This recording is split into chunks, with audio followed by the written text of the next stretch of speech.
अहाँ सब सुन रहल छी अमजद म्यूजिक की शानदार प्रस्तुति।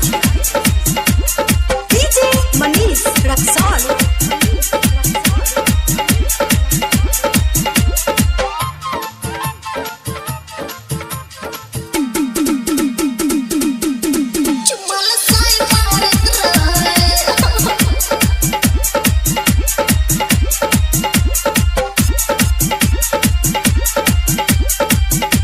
खुशी रिकॉर्डिंग स्टूडियो बलुआहा।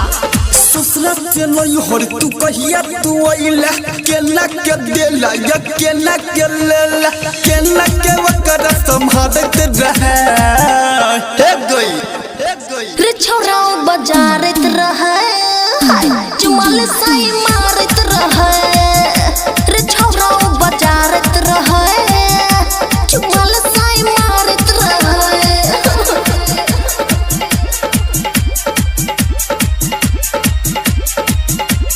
डीजे मनीष रक्सौल।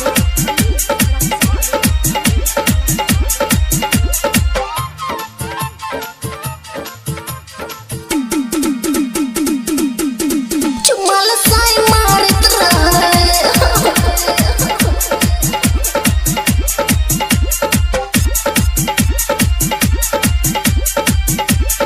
खुशी रिकॉर्डिंग स्टूडियो बलुआहा।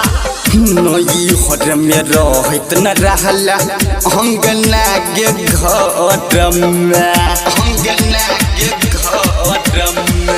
केना के बितई लगे छौरी इतना दिन कहबर में नई हर में रहत न रहला अंगना के घर में केना के बितई लगे छौरी इतना दिन कहबर में केना नथिया के तोरा उतारत रह हे गए रे छोरा बाजारत रहे चुमाल साई मारत रहे रे छोरा बाजारत रहे चुमाल साई मारत रहे चुमाल साई मारत रहे। डीजे मनीष रक्सौल।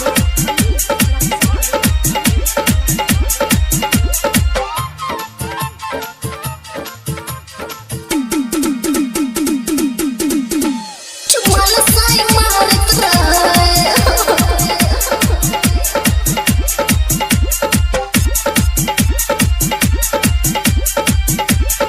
खुशी रिकॉर्डिंग स्टूडियो बलुआहा। राइटर जितेंद्र पूछो सेठ दीवाना गे ओकरा में कौन कमी रही चुमल कैला मना गे